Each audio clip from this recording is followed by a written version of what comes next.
El 1 de octubre será un día especial para la familia Herrera, porque regresará a los escenarios con la obra Amores Tóxicos, la picardía que identifica al teatro regional.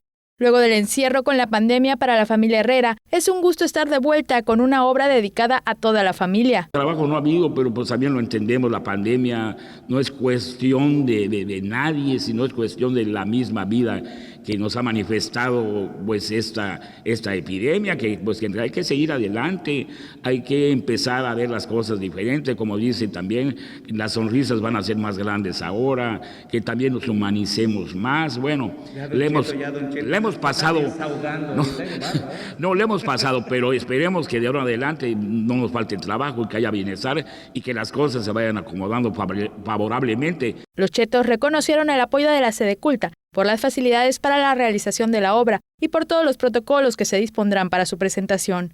Cheto Herrera pidió al público que se sienta seguro por todas las medidas sanitarias que se aplicarán para la presentación de la obra en el Teatro Armando Manzanero, donde se tendrá un homenaje póstumo al cantautor yucateco. Con imágenes de Jorge Quimé, información de Álvaro Martínez, Teleyucatán te informa. Teleyucatán te informa, lunes a viernes 3 de la tarde. Síguenos.